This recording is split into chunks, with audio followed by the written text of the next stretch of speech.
1944년 3월 3일 영국 판버러의 왕립항공기 공업소입니다. 데이비드 싱클레어 공군 대위는 7번째 실험실 건물에 서서 작은 원통형 부품을 조사하고 있습니다. 이 부품은 이 주전 아른험 근처에서 회수된 메서슈미트 109 G6 전투기에서 나온 것입니다. 이 부품은 겉으로 보기에 특별할 것이 없습니다. 길이는 4인치, 직경은 2인치이며 나사산이 있는 알루미늄 하우징 안에 철망 스크린 사이에 여과제가 채워져 있습니다. 이것은 모든 독일 전투기와 폭격기 항공기에 존재하는 표준 장비입니다. 이것은 산소 시스템 정화기입니다.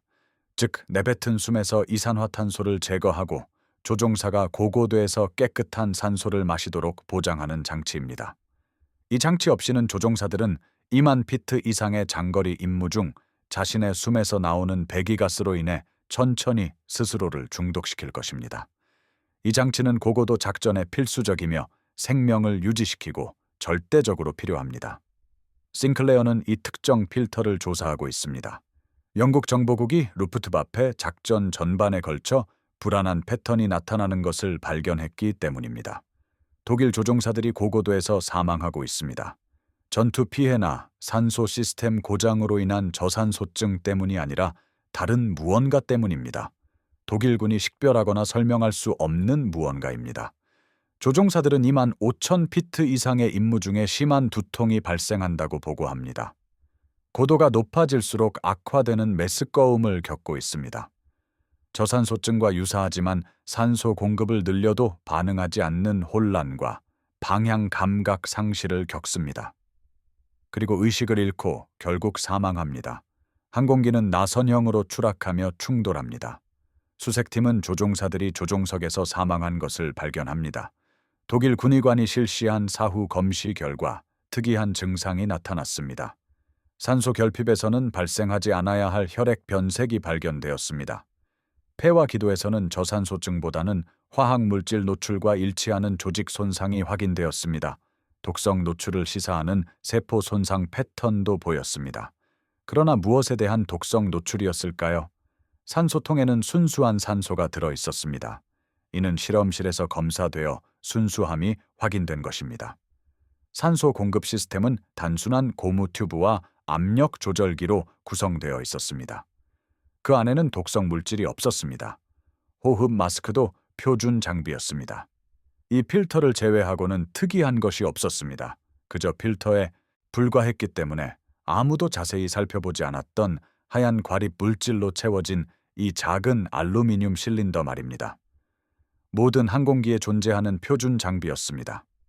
특별한 것도 위험한 것도 없었습니다. 조종사들이 죽어가기 시작하고 그 증상이 항공의학 교과서의 어떤 내용과도 일치하지 않을 때까지는 모두가 그렇게 생각했습니다. 싱클레어의 임무는 이 부품이 조종사의 죽음의 원인인지 판단하는 것입니다. 만약 이 무해해 보이는 필터가 루프트와페 승무원들을 죽이고 있다면, 만약 영국 정보국이 독일 산소 시스템의 취약점을 발견했다면 말입니다. 필터는 조심스럽게 분해되었습니다. 알루미늄 하우징의 나사가 풀렸습니다.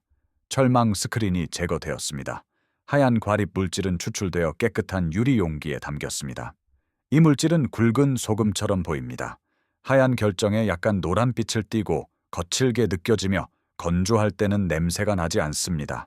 싱클레어는 이 물질이 무엇이어야 하는지 알고 있습니다. 바로 소다회입니다. 소다회는 수산화 칼슘과 수산화 나트륨의 혼합물로 이산화탄소를 흡수하기 위해 항공 산소 시스템에서 보편적으로 사용됩니다. 조종사가 숨을 내쉬면 내쉬는 숨 속의 이산화탄소가 이 물질을 통과합니다. 소다회는 이산화탄소와 화학적으로 반응하여 이를 제거합니다. 조종사는 이산화탄소 축적 없이 산소를 다시 들이마시게 됩니다. 이것은 영국 공군, 미합중국 육군 항공대, 그리고 전 세계 모든 공군이 사용하는 표준 기술입니다. 이국적인 것도 위험한 것도 없습니다. 수산화 칼슘과 수산화 나트륨은 부식성이 있지만 휘발성이 없고 적절히 보관되면 독성이 없습니다. 이 소다회는 안전해야 하며 영국과 미국 조종사들이 매일 문제없이 사용하는 것과 동일해야 합니다. 하지만 싱클레어는 그렇지 않다고 의심합니다. 독일 소다회에 뭔가 문제가 있다고 의심합니다. 그것을 다르게 만드는 무언가, 그것을 치명적으로 만드는 무언가입니다. 그는 화학 분석이 필요합니다. 이 물질에 정확히 무엇이 들어있는지, 어떤 화합물이 어떤 농도로 존재하는지, 무엇이 조종사의 죽음을 초래하고 있는지 알아야 합니다. 그는 샘플에 라벨을 붙이고 의뢰 양식을 작성하여 헨로에 있는 영국 공군 항공의학연구소로 보냅니다. 그는 분석 결과를 기다립니다. 분석은 6일 동안 진행됩니다. 실험실 기술자들은 1944년에 사용 가능한 모든 검사를 수행했습니다. 분광학, 적정법, 중량 분석법 등을 사용했습니다. 그들은 특이한 것, 존재해서는 안 될 것, 조종사의 증상을 설명할 수 있는 모든 것을 찾고 있었습니다. 1944년 3월 9일 보고서가 도착합니다. 8페이지에 달하는 기술 분석, 화학식, 농도 측정치, 테스트 결과가 담겨 있습니다. 싱클레어는 2번 읽고 3번째 읽은 후 10분 동안 벽을 응시하며 책상에 앉아 방금 알게 된 내용을 처리합니다. 소다회는 포함해야 할 모든 것을 포함하고 있었습니다. 수산화 칼슘과 수산화 나트륨이 있었습니다. 비율도 정확했습니다. 화학 조성도 표준적이었습니다. 그러나 다른 무언가가 있었습니다. 존재해서는 안 될 무언가였습니다. 분석 결과 상당한 농도의 크롬 화합물이 검출되었습니다. 특히 유가 크롬, 화학식은 CRVI이며 중량 기준으로 약 3.2%가 존재했습니다.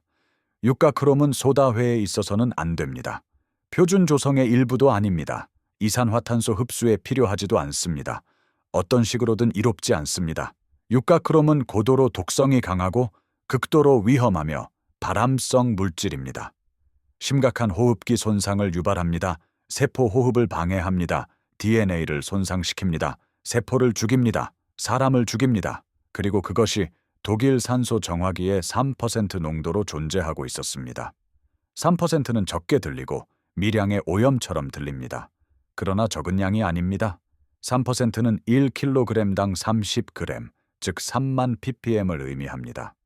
유가크롬과 같은 독성 물질의 경우 3%는 엄청나게 많으며 충분히 노출되면 위험하고 치명적입니다. 싱클레어는 이것이 무엇을 의미하는지 즉시 이해합니다. 독일 조종사들이 자신의 산소 시스템에 의해 중독되고 있었습니다. 고고도에서 그들의 생명을 유지하도록 설계된 장비가 그들을 죽이고 있었습니다. 소다회는 의도한 대로 이산화탄소를 흡수했지만 크롬 오염이 치명적인 문제를 일으키고 있었습니다. 소다회가 습기와 열에 노출되면, 즉 어떤 산소 시스템에서도 존재하는 조건에서 크롬 화합물은 반응성을 띠게 됩니다. 내뱉은 숨의 습기와 반응합니다. 크롬 함유 증기를 생성합니다. 이 증기는 조종사가 호흡하는 산소와 섞입니다. 조종사는 크롬을 흡입합니다. 크롬은 폐로 들어가 혈류로 침투하여 세포 과정에 간섭하기 시작합니다. 해수면에서 산소 시스템 사용이 최소화될 때는 노출이 적어 생존할 수 있을 것입니다. 그러나 25,000피트 고도에서는 조종사들이 순수한 산소를 계속해서 호흡합니다. 전투 중의 노력으로 인해 더 자주 호흡합니다. 산소 시스템은 더 많은 공기를 순환시킵니다. 더 많은 공기는 오염된 소다회에 더 많이 노출됨을 의미합니다. 더 많은 노출은 더 많은 크롬 증기를 의미합니다. 더 많은 크롬은 더 심한 중독을 의미합니다. 노출은 누적됩니다. 각 임무는 조종사의 몸에 크롬을 추가합니다. 각 비행은 독성 부하를 증가시킵니다. 많은 고고도 임무를 수행한 숙련된 조종사일수록 가장 높은 노출, 가장 높은 위험, 가장 높은 사망률을 가집니다. 이것이 모든 것을 설명합니다. 두통을 설명합니다. 메스꺼움을 설명합니다. 혼란을 설명합니다. 사망을 설명합니다. 이 모든 증상은 급성 크롬 중독과 일치합니다. 조종사들은 저산소증이라고 생각합니다. 스스로를 돕기 위해 산소 흐름을 늘립니다. 이것은 상황을 더욱 악화시킵니다. 더 많은 산소 흐름은 오염된 소다회를 통과하는 더 많은 공기, 더 많은 크롬 증기 생성, 더 많은 중독을 의미합니다. 조종사들은 생존하려고 노력하다가 스스로를 죽이는 셈입니다. 싱클레어는 1944년 3월 10일 일자로 긴급 예비 보고서를 작성합니다. 그는 직접 보고서를 작성합니다. 이를 최고 기밀, 즉 사용 가능한 가장 높은 보안 등급으로 분류합니다. 보고서는 정확히 7명에게 전달됩니다.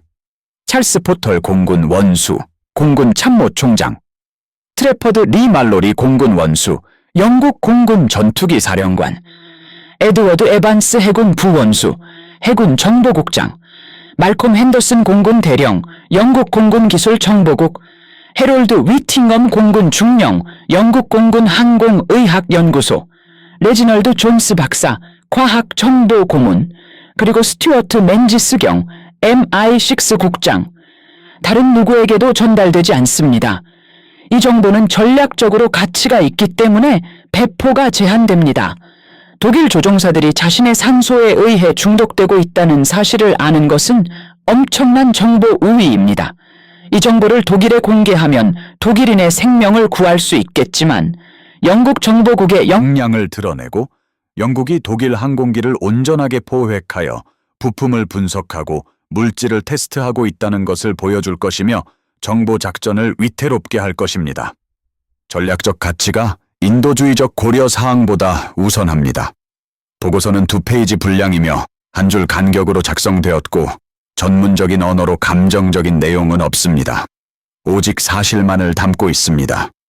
네덜란드 아르넘 근처에서 1944년 2월 18일 회수된 메서슈미트 109G6 1년 번호 41만 2942의 산소 시스템 정화기 부품 분석 결과입니다. 영국 공군 항공의학연구소가 수행한 화학 분석 결과 소다회 필터 역과제의 위험한 오염이 밝혀졌습니다. 이 물질에는 예상대로 수산화 칼슘과 수산화 나트륨이 포함되어 있습니다. 또한 중량 기준으로 3.2%의 농도로 육가크롬 화합물이 포함되어 있습니다. 육가크롬은 독성이 매우 강합니다. 심각한 호흡기 손상을 유발합니다. 발암성 물질입니다. 세포 호흡을 방해합니다. 작전 고도에서 산소 시스템 조건은 크롬 증기 생성을 촉진합니다. 이 증기를 호흡하는 조종사는 급성 크롬 중독을 겪습니다. 독일 조종사 사상자에게서 관찰된 증상은 크롬 중독 프로필과 일치합니다. 두통, 메스꺼움, 혼란, 의식 상실, 호흡기 손상, 사망 등입니다. 예비 결론입니다. 독일 루프트와페 산소 정화기는 고고도 작전 중 조종사들을 중독시키는 오염된 소다회를 포함하고 있습니다. 이 효과는 누적됩니다. 여러 번 고고도 임무를 수행한 숙련된 조종사들이 가장 높은 노출과 가장 높은 사망 위험을 가집니다. 예상되는 영향입니다. 알려지지 않은 원인으로 인한 루프트와페 조종사 사상자의 상당 부분이 실제로 오염된 산소 시스템으로 인한 크롬 중독입니다. 추가로 포획된 독일 항공기 분석을 통한 즉각적인 확인을 권고합니다. 전략적 활용 옵션 평가를 권고합니다. 서명 데이비드 싱클레어 공군 대위, 영국 공군 기술 정보국, 왕립 항공기 공업소. 보고서는 3월 12일 오전 8시에 포털 원수의 책상에 도착합니다. 그는 아침 브리핑 전에 보고서를 읽습니다. 브리핑 중 다시 읽습니다. 오후 약속을 취소합니다. 3월 15일 오후 2시에 긴급 회의를 소집합니다. 장소는 화이트홀의 항공성입니다. 모든 보고서 수령인은 의무적으로 참석해야 합니다. 회의실은 작습니다. 나무 테이블 주위에 8개의 의자가 놓여 있습니다. 벽에는 유럽 상공의 항공작전 지도가 걸려 있습니다. 임무 통계가 적힌 칠판도 있습니다. 한낮임에도 불구하고 창문은 암막 커튼으로 가려져 있습니다. 싱클레어의 보고서를 받은 7명의 수령인이 참석합니다. 싱클레어 자신도 판버러에서 소환되어 직접 자신의 발견을 발표하기 위해 참석했습니다. 포털 원수는 특유의 직설적인 방식으로 회의를 시작합니다. 신사 여러분, 루프트와페가 훈련 시스템으로는 대체할 수 없는 비율로 숙련된 조종사들을 잃는 이유를 우리가 발견했을지도 모릅니다. 싱클레어 공군 대위가 산소 시스템 오염에 대해 브리핑할 것입니다. 브리핑 후에는 선택 사항에 대해 논의할 것입니다. 싱클레어는 일어섭니다. 자료는 없습니다. 그는 내용을 잘 알고 있습니다. 그는 9일 동안 이 문제와 함께 지냈습니다. 그는 말을 시작합니다. 2월에 우리는 아른험 근처에서 추락한 메서슈미트 109 전투기를 회수했습니다. 조종사는 사망했습니다. 항공기의 전투 피해는 없었고 기계적 고장도 없었습니다. 조종사는 고고도에서 단순히 의식을 잃고 추락했습니다. 의료 검사 결과 저산소 증과는 일치하지 않는 증상이 나타났습니다. 우리는 독성 원인을 찾기 위해 모든 항공기 시스템을 조사했습니다. 산소 정화기를 테스트할 때까지는 아무것도 찾지 못했습니다. 화학 분석 결과 3% 농도의 유가크롬 오염이 밝혀졌습니다. 유가크롬은 독성이 매우 강합니다. 고고도에서는 산소 시스템 조건으로 인해 크롬 증기가 발생합니다. 조종사들은 이 증기를 들이마시면 급성 중독을 겪게 됩니다. 그 증상은 독일 의무 장교들이 보고하는 조종사 사상자 증상과 일치합니다. 싱클레어는 말을 멈추고 잠시 정적을 가졌습니다. 그는 방에 있는 각 사람을 바라봅니다. 우리는 독일 산소 시스템이 그들 자신의 조종사들을 중독시키고 있다고 믿습니다. 우리는 이것이 체계적이라고 믿습니다. 우리는 이것이 수개월 또는 수년 동안 발생했을 수 있다고 믿습니다. 우리는 이것이 숙련된 루프트바페 조종사들이 전투 손실을 초과하는 비율로 사망하는 이유라고 믿습니다. 다시 잠시 멈춥니다. 우리는 추가 항공기로 이것을 확인해야 합니다.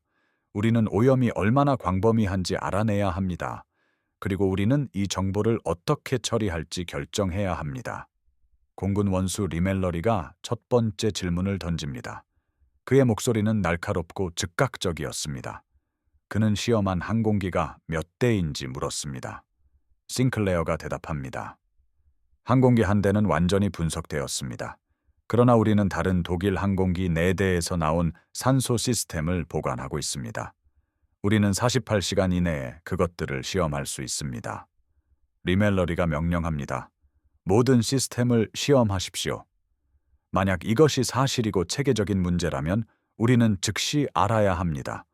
에반스 부제독이 정보 관련 질문을 합니다.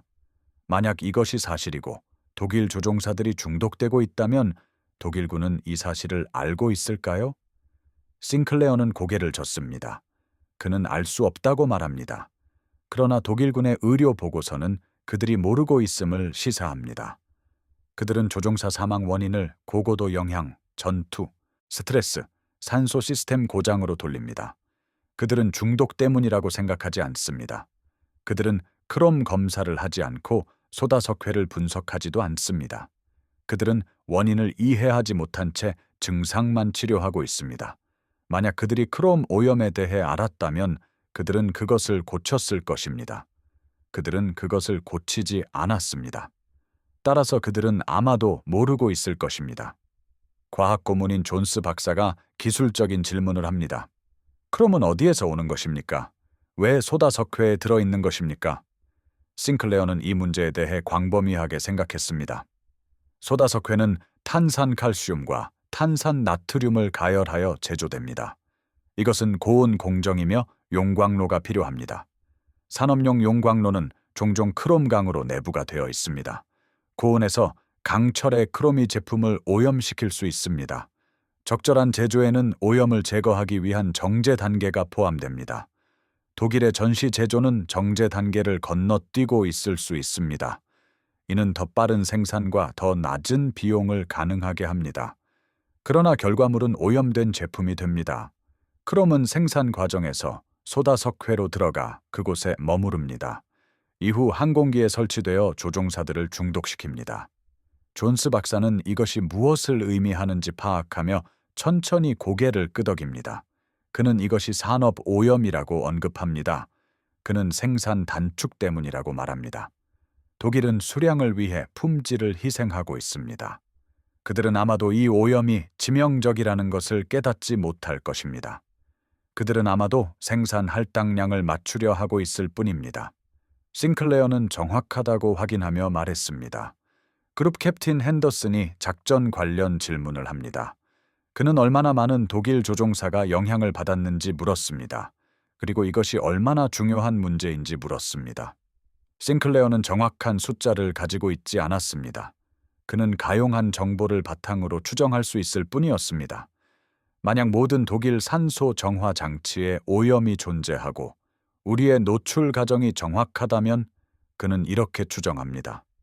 지난 12개월 동안 200명에서 400명의 루프트바페 조종사가 크롬 중독으로 사망했습니다. 이것은 전투 사망이 아니었습니다. 중독으로 인한 사망이었습니다. 방은 침묵에 잠겼습니다. 400명의 조종사들이었습니다. 모두 숙련된 조종사들이었습니다. 그들은 많은 전투 시간을 가진 조종사들이었습니다. 독일이 대체할 수 없는 조종사들이었습니다. 그들은 그들 자신의 장비에 의해 사망했습니다. 포털이 침묵을 깼습니다. 그는 전략적 평가를 물었습니다. 이것이 루프트바페의 작전 능력에 무엇을 의미하는지 물었습니다. 항공의학 전문가인 위팅햄 비행대장이 분석을 제공합니다. 그는 크롬 중독은 누적된다고 설명합니다. 가장 많은 임무를 수행한 조종사가 가장 높은 노출을 가집니다. 숙련된 조종사들이 선택적으로 제거되고 있었습니다. 그들은 전투가 아니라 그들의 장비에 의해 제거되었습니다. 임무 경험이 적은 신참 조종사들은 노출이 적고 위험도 낮습니다. 그러나 그들은 경험과 기술이 부족합니다. 루프트바페는 노련한 조종사들을 잃고 있었습니다. 동시에 경험 없는 조종사들을 유지하고 있었습니다. 이것은 능력 격차를 만듭니다. 전술적 기술은 저하되고 있었습니다. 임무 효과는 저하되고 있었습니다. 이것은 명백하거나 극적이지는 않았지만 측정 가능했습니다. 연합군의 폭격기 손실은 감소하고 있었습니다. 우리는 이것을 더 나은 호위와 개선된 전술 덕분이라고 생각했습니다. 그 감소의 일부는 산소 오염으로 인한 독일 조종사의 능력 저하 때문일 수 있습니다. 포털은 이 정보를 받아들입니다. 그는 각 사람을 바라봅니다. 문제는 이 정보를 가지고 무엇을 할 것인가입니다. 그는 세 가지 선택지를 제시합니다. 첫 번째 선택지는 독일군에게 알리는 것입니다. 이것은 인도주의적인 접근으로 적군의 생명을 구할 수 있습니다. 그러나 우리의 정보 능력을 드러내고 독일이 문제를 해결하도록 허용할 것입니다. 두 번째 선택지는 그것을 비밀로 유지하고 이용하는 것입니다. 독일 조종사들이 계속 중독되도록 내버려 두는 것입니다. 이것은 군사적으로 유리하지만 도덕적으로 의문이 제기됩니다. 세 번째 선택지는 부분적으로 공개하는 것입니다. 중립 채널을 통해 익명의 경고를 하는 것입니다. 이것은 출처를 밝히지 않고 독일이 조사하도록 허용합니다. 또한 그들에게 문제를 해결할 기회를 제공합니다. 토론은 90분 동안 진행되었습니다. 각 선택지에 대한 찬성 의견과 반대 의견이 오갔습니다. 독일에게 알리는 인도주의적 주장이 있었습니다. 비밀을 유지하는 전략적 주장이 있었습니다. 부분 공개라는 타협안도 논의되었습니다. 윤리적 고려 사항들이 제기되었습니다. 군사적 필요성도 언급되었습니다. 정보 보안 문제도 다루어졌습니다. 모든 각도가 검토되었습니다. 모든 선택지가 평가되었습니다. 만약 이 영상을 시청하고 있는 당신이 연합군 사령관들이 독일 조종사들을 크롬 중독으로 죽게 내버려 둘지 아니면 경고할지 논의했음을 이해한다면 당신은 전쟁이 불가능한 도덕적 선택을 만든다는 것을 이해하게 될 것입니다. 당신은 전략이 때로는 막을 수 있었던 적군의 죽음을 허용해야 할 수도 있음을 이해할 것입니다. 이 채널은 바로 그런 사람들을 위해 존재합니다. 전쟁이 어떻게 치러지는지에 대한 불편한 진실을 원하는 사람들 말입니다. 단순화된 선과 악의 이야기가 아닙니다.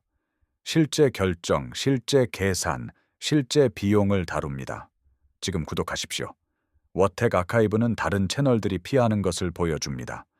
그것은 도덕적 복잡성, 전략적 계산입니다. 또한 독일군의 사망을 허용함으로써 연합군 병사들의 생명을 구한 결정들입니다. 구독 버튼을 누르고 알림을 활성화하십시오. 이것이 진정한 역사입니다. 복잡한 역사입니다. 중요한 역사입니다. 지금 구독하십시오. 포털은 1545시에 결정을 내립니다. 이 정보는 계속 기밀로 유지됩니다. 독일에는 알려지지 않을 것입니다. 공식 채널을 통해서도 비공식 채널을 통해서도 중립국을 통해서도 알리지 않을 것입니다. 비밀은 지켜질 것입니다. 독일 조종사들은 계속 오염된 산소를 사용할 것입니다. 그들은 계속 중독될 것입니다.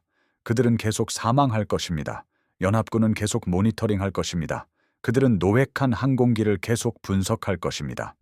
그리고 독일의 작전 능력에 미치는 영향을 계속 평가할 것입니다.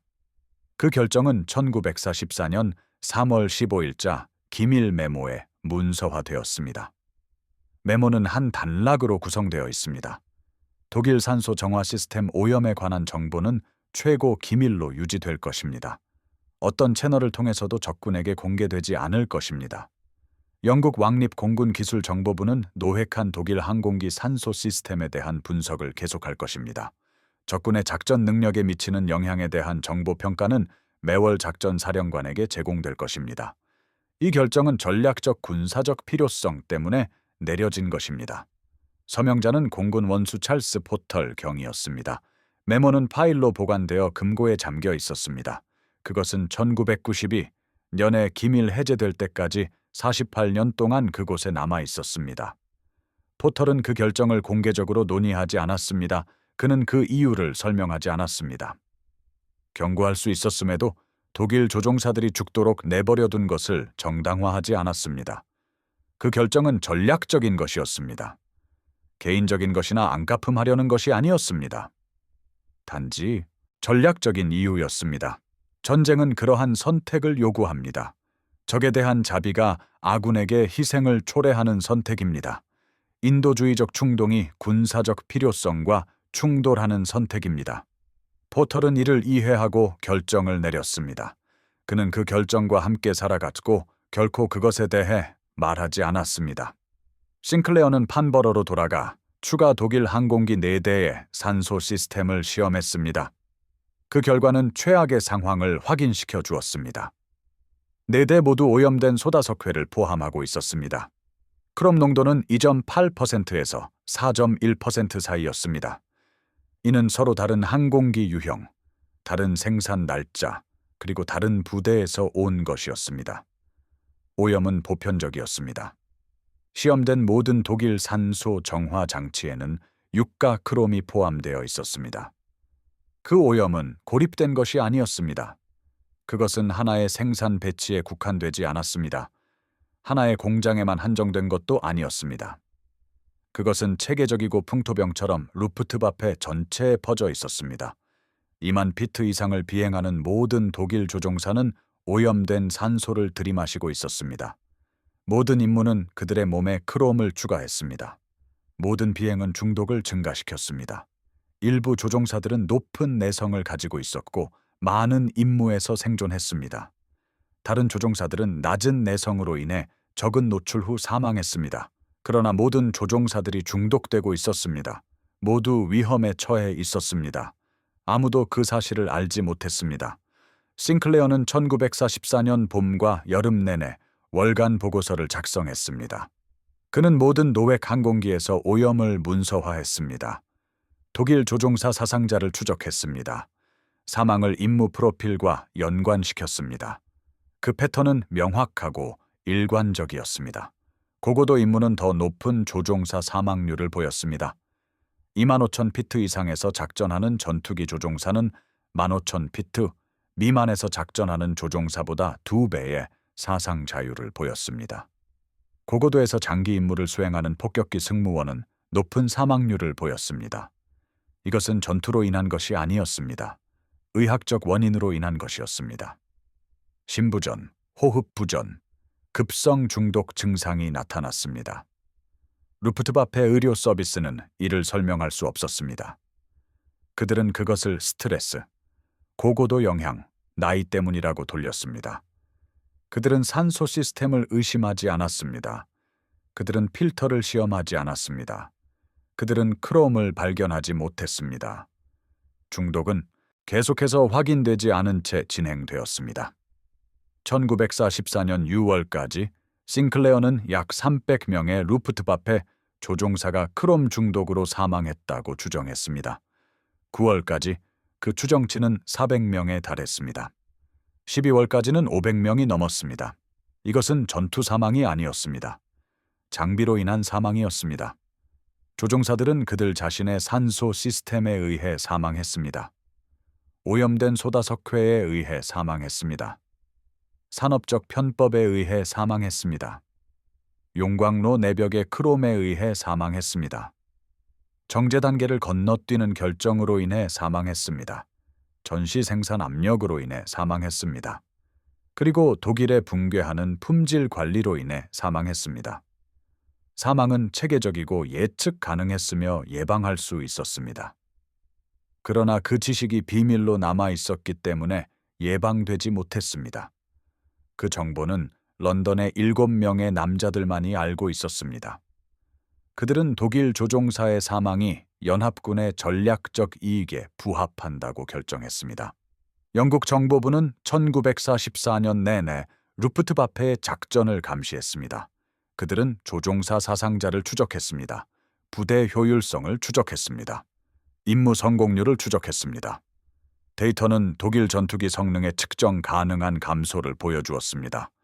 임무는 더 자주 중단되었습니다. 요격은 덜 공격적이었습니다. 전투 효율성은 저하되고 있었습니다. 독일 전투기로 인한 폭격기 손실은 1943년 초에 12%에서 1944년 말에는 8%로 감소했습니다.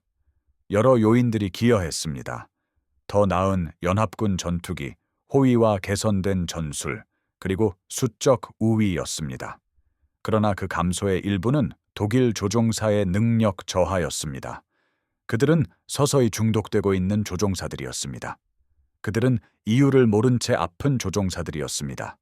그들은 만성 크롬 노출로 인해 성능이 저하되는 조종사들이었습니다.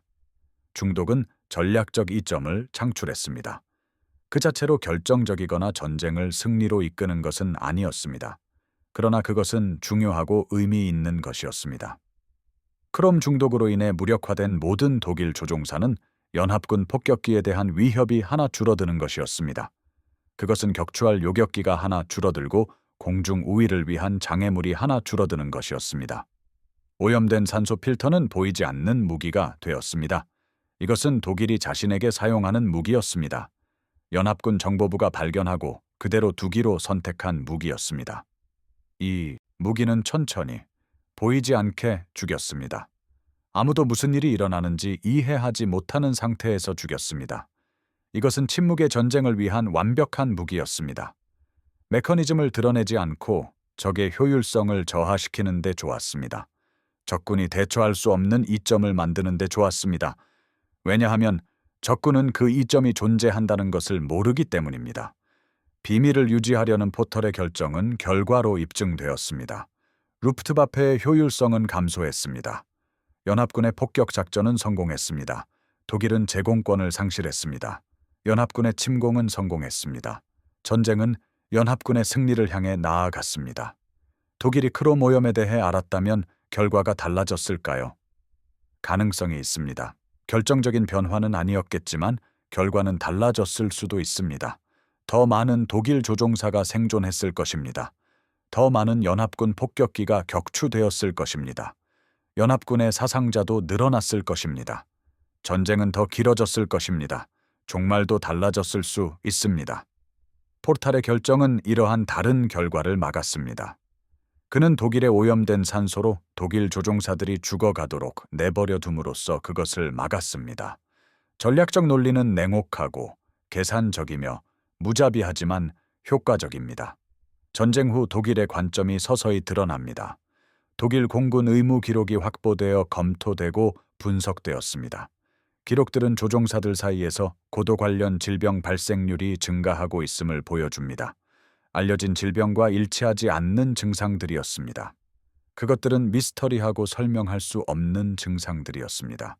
의사들은 모든 것을 기록했습니다. 고도에서의 두통, 임무 후 메스꺼움, 만성 피로, 호흡기 문제, 그리고 시간이 지남에 따른 조종사 건강 악화 등이었습니다. 그들은 휴식을 처방했고 영향을 받은 조종사들의 비행을 금지시켰으며 증상을 치료하도록 지시했습니다. 원인을 밝히지 못했습니다. 산소 오염을 의심하지도 않았습니다. 크롬 검사를 한 적도 없습니다. 그 장비는 독일산이었습니다. 독일 공학 기술은 우수하다고 여겨졌습니다. 산소 시스템이 조종사들을 중독시키고 있다는 생각은 상상할 수 없었으며 불가능한 일이었습니다. 독일 장비는 그렇게 고장 나지 않는다고 생각했습니다. 그러나 실제로는 그렇게 되었습니다. 독일 최고 득점 에이스인 에리치 하트만 소련군 352번의 승리를 거두었습니다. 그는 전쟁에서 살아남아 소련에 10년 동안 포로로 잡혀 있었습니다. 1955년에 석방되어 서독으로 돌아왔습니다. 뮌헨 병원에서 실시된 그의 전후 건강 검진 결과가 나왔습니다. 그의 혈액에서 높은 크롬 수치가 발견되었습니다. 만성적인 화학 물질 노출과 일치하는 폐 조직 손상도 있었습니다. 크롬 중독과 유사한 세포 손상 패턴도 확인되었습니다. 의사들은 혼란스러워했습니다. 그들은 전쟁 중 화학 물질 노출에 대해 물었습니다. 하트만은 설명할 수 없었습니다. 그는 전투기를 조종했으며 산소 시스템을 사용했습니다. 특이한 점은 없었습니다. 크롬 중독을 설명할 만한 어떤 것도 없었습니다. 의사들은 이를 기록했지만 설명할 수는 없었습니다.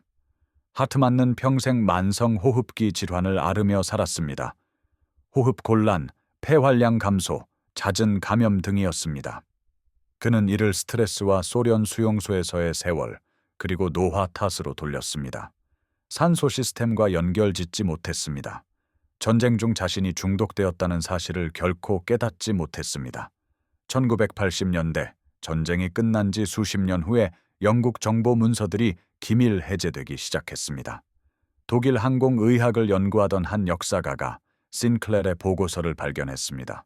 그는 산소 오염 분석 자료를 찾아 학술지에 논문을 발표했습니다. 하트만은 그것을 읽고 즉시 이해했습니다. 그의 만성적인 건강 문제는 소련 수용소에서 온 것이 아니었습니다. 그것은 그의 산소 시스템에서 비롯된 것이었습니다. 3년 동안 오염된 산소를 마신 결과였습니다. 1400회의 전투 임무 때문이었습니다. 수천 시간 동안 고고도에서 크롬 증기를 흡입한 결과였습니다. 그 깨달음은 충격적이었습니다. 그는 자신이 신뢰했던 장비와 우수하다고 믿었던 독일 공학 기술에 의해 느리고 체계적으로 중독되었습니다. 그리고 영국은 이 사실을 알고 있었습니다. 그들은 이를 비밀로 유지했습니다. 독일 조종사들이 죽어가도록 내버려 두었습니다. 그는 전략적 논리를 이해했습니다. 영국이 왜 그런 선택을 했는지도 이해했습니다. 그러나 이해한다고 해서 충격이 덜해지지는 않았습니다. 전쟁에서 살아남은 또 다른 에이스인 프란츠 스티글러 중위는 1989년에 오염 사실을 알게 되었습니다. 그는 캐나다에 살고 있었고 은퇴했으며 40년 동안 만성 폐 질환을 앓고 있었습니다. 그는 항상 의아하게 생각했습니다. 왜 전쟁 중에 건강이 그렇게 나빠졌는지, 왜 완전히 회복되지 못했는지 말입니다. 한 친구가 그에게 잡지 기사를 보냈습니다.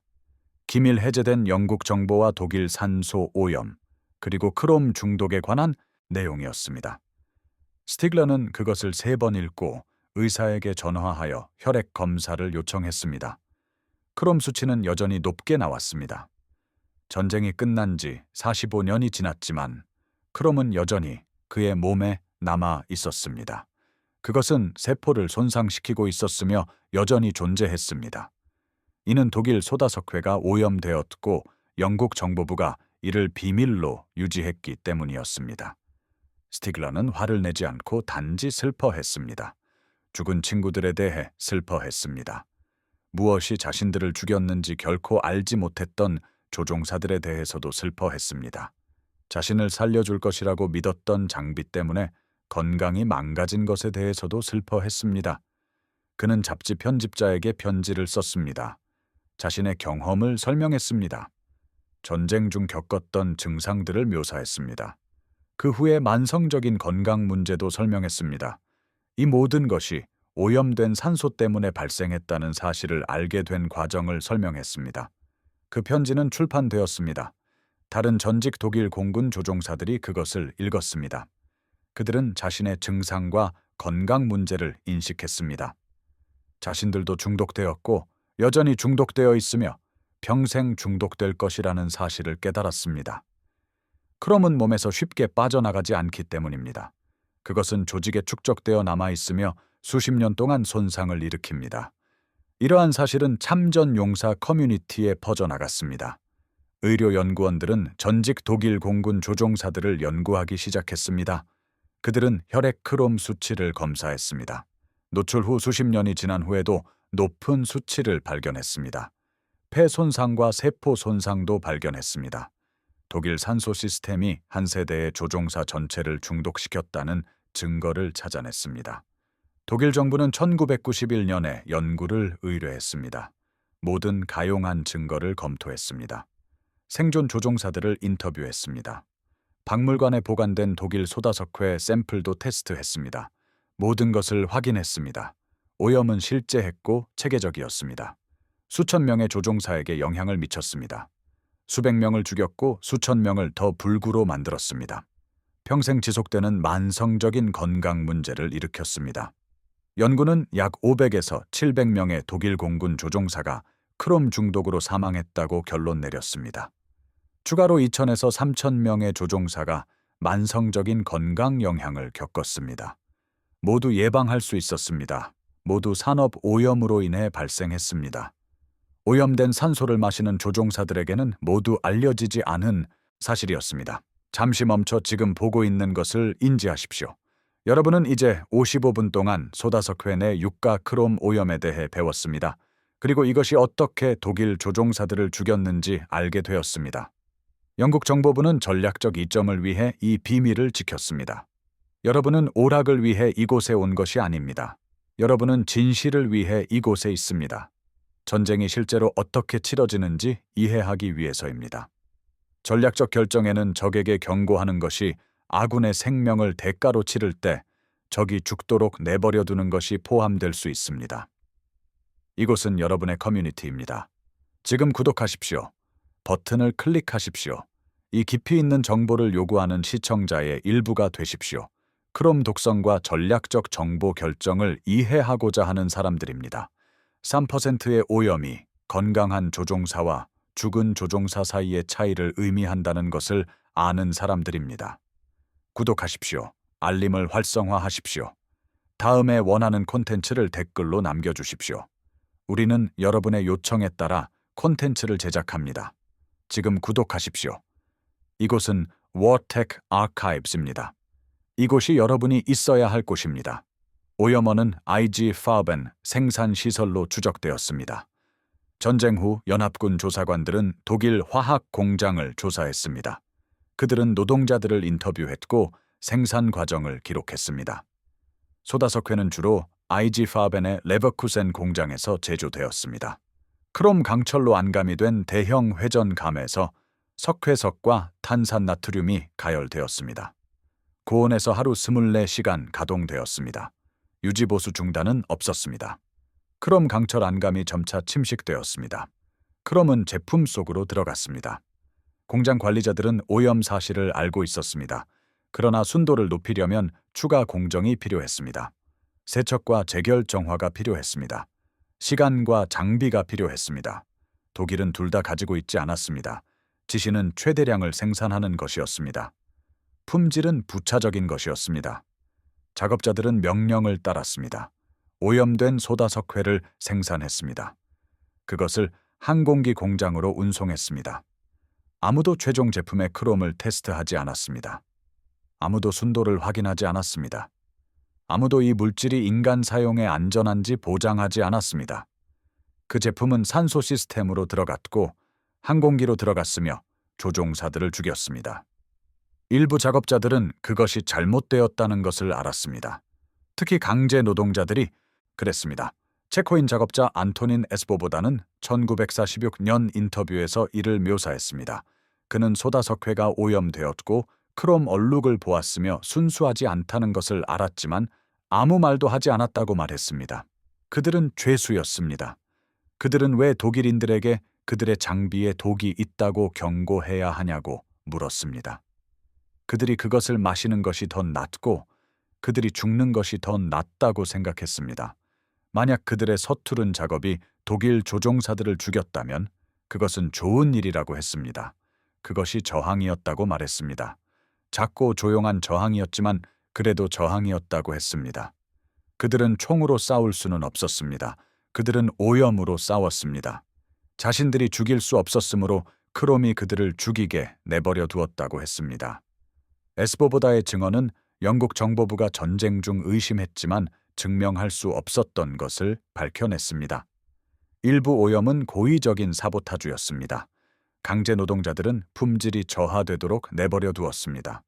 문제를 보고하지 않았습니다. 개선을 제안하지도 않았습니다. 수동적인 저항이었습니다. 독일 생산품이 불량 장비를 만들도록 방치한 것입니다. 수백 명의 조종사 사망으로 이어진 작은 행동들이었습니다. 영국인들은 강제 노동자들이 자신들을 돕고 있다는 사실을 결코 알지 못했습니다. 강제 노동자들은 영국 정보부가 오염을 발견하고 비밀로 유지했다는 사실을 알지 못했습니다. 두 그룹은 각기 다른 두 가지 결정을 내렸습니다. 그러나 둘 다 동일한 결과에 기여했습니다. 독일 조종사들이 자신들의 산소로 죽어가는 것이었습니다. 두 그룹 모두 서로 협력하지 않았습니다. 서로의 존재도 알지 못했습니다. 그러나 둘 다 독일 조종사들이 죽도록 내버려두는 것을 선택했습니다. 하나는 사보타주를 통해서, 다른 하나는 비밀 유지를 통해서였습니다. 둘 다 효과적이었습니다. 둘 다 치명적이었습니다. 둘 다 연합군의 승리에 기여했습니다. 군사 역사가들의 전후 분석은 전략적 영향을 계산했습니다. 크롬 오염은 독일 공군의 효율성을 약 8%에서 12% 감소시켰습니다. 그 자체로 결정적인 것은 아니었습니다. 그러나 다른 요인들과 결합될 때 중요했습니다. 연료 부족, 조종사 훈련 부족, 수적 열세, 항공기 생산 문제 등이 그 요인들이었습니다. 오염은 또 하나의 성능 저하였습니다. 또 하나의 문제였습니다. 독일 공군이 제공권을 유지할 수 없었던 또 하나의 이유였습니다. 8%에서 12%의 효율성 감소는 연합군 폭격기 손실을 약 400대 줄였습니다. 4,000명의 연합군 항공대원 생명을 구했습니다. 이는 독일 산소가 오염되었고 영국 정보부가 비밀을 지켰으며 강제 노동자들이 오염을 지속시켰기 때문입니다. 그 계산은 냉혹하지만 명확합니다. 400명의 독일 조종사가 중독으로 사망했습니다. 4,000명의 연합군 항공대원이 살아남았습니다. 독일 전투기가 덜 효과적이었기 때문입니다. 오염으로 인한 독일인 1명의 죽음당 연합군 10명의 생명이 구원되었습니다. 전략적인 계산입니다. 냉혹한 계산입니다. 숫자, 효율성, 그리고 승리를 기반으로 한 결정이었습니다.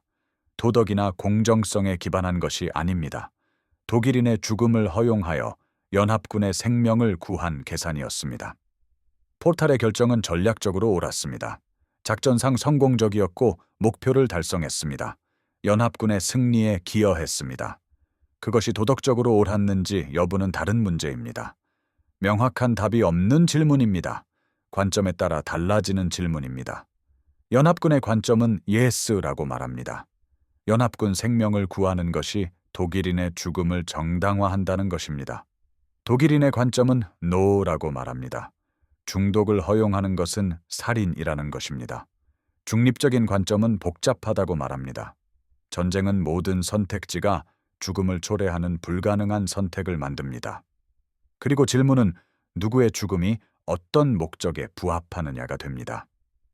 현대 항공 산소 시스템은 엔지니어들이 독일의 오염을 연구했기 때문에 존재합니다. 그들은 그것으로부터 배우고 다시는 이런 일이 발생하지 않도록 했습니다. 현대 소다석회는 의약품 순도 기준에 따라 제조됩니다. 광범위하게 테스트됩니다. 크롬 수치는 100만 분의 1 미만입니다.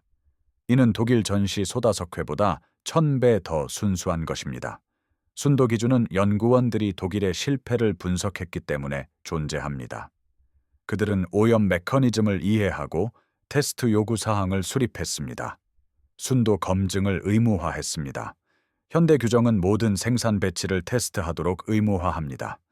중금속 함량을 측정하고 오염된 물질은 거부합니다. 이러한 테스트는 독일 소다석회가 조종사들을 죽였기 때문에 존재합니다. 엔지니어들은 그런 일이 결코 반복되지 않도록 결정했습니다.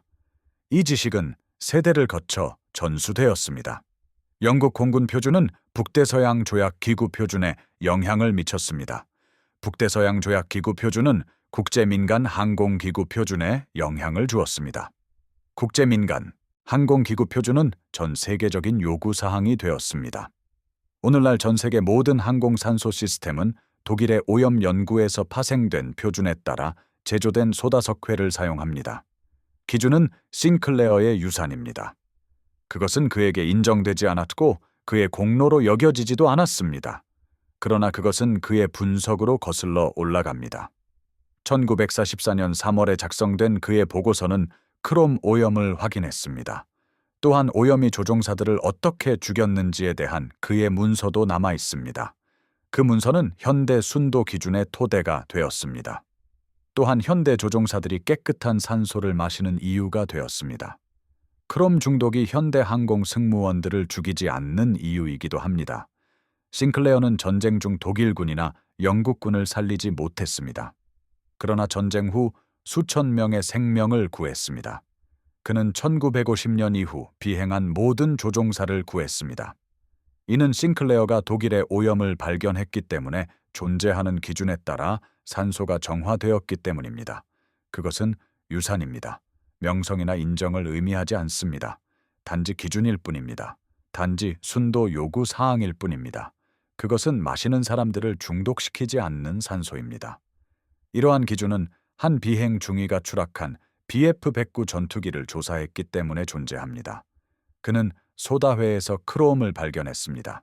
그는 그것을 측정하고 보고하며 오염을 발견하여 역사를 바꾸었습니다. 싱클레어는 1958년에 영국 공군에서 은퇴했습니다. 그는 적의 장비를 14년 동안 분석했습니다. 14년 동안 기밀 보고서를 작성했습니다. 그의 산소 오염 연구는 1992년까지 비밀로 남아 있었습니다. 이는 발견 후 48년이 지난 시점이었습니다. 그때 싱클레어는 이미 사망한 상태였습니다. 그는 1973년에 61살의 나이로 사망했습니다. 그는 자신의 연구에 대해 대중에게 공개적으로 말한 적이 없습니다. 어떠한 인정도 받지 못했습니다. 오염된 산소가 독일 공군 조종사들을 죽였다는 사실을 발견한 공로를 인정받지 못했습니다. 그의 보고서는 현재 기록 보관소에 보관되어 있습니다. 런던 큐에 있는 국립문서 보관소에 있습니다. 기밀 해제된 영국 공군 기술 정보 문서 상자들이 연구원들의 요청에 따라 제공됩니다. 그러나 요청하는 사람은 거의 없습니다. 오염된 독일 공군 산소의 이야기는 잘 알려져 있지 않습니다. 항공의학 역사를 전문으로 하는 사람들에게만 알려져 있습니다. 일반 대중에게는 알려지지 않은 사실입니다. 대부분의 공중전 역사서는 독일 공군 조종사 부족을 언급합니다. 또한 효율성 저하에 대해서도 언급합니다. 그러나 일부 효율성 저하가 크롬 중독으로 인한 것이라는 점은 언급하지 않습니다. 독일의 산업 생산이 독일 조종사들을 중독시켰다는 사실도 누락됩니다. 연합군 정보부가 이를 발견하고 이용했다는 점도 마찬가지입니다. 수백 명의 조종사가 전투가 아닌 장비 때문에 사망했다는 점도 빠져 있습니다. 이러한 누락은 이해를 왜곡합니다. 공중전을 순전히 전술적인 전투로만 제시합니다. 산업적, 화학적 측면을 무시합니다. 전쟁이 산소 순도와 제조 품질 관리에 의해 결정된다는 사실도 무시합니다. 이 비디오는 그 누락을 바로잡습니다. 완전한 이야기를 들려줍니다. 무슨 일이 일어났는지 밝힙니다. 독일 조종사들이 왜 불가사의하게 사망했는지 설명합니다.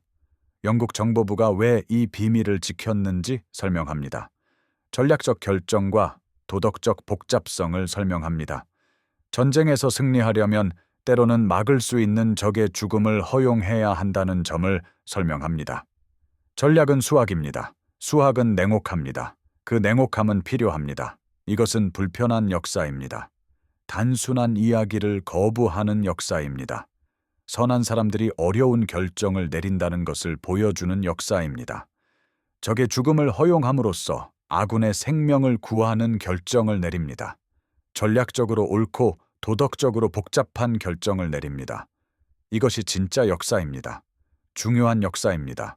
전쟁이 실제로 어떻게 승리하는지 보여주기 때문에 중요한 역사입니다. 지금 구독하여 더 많은 이야기를 만나보세요. 다른 채널들이 피하는 이야기들입니다.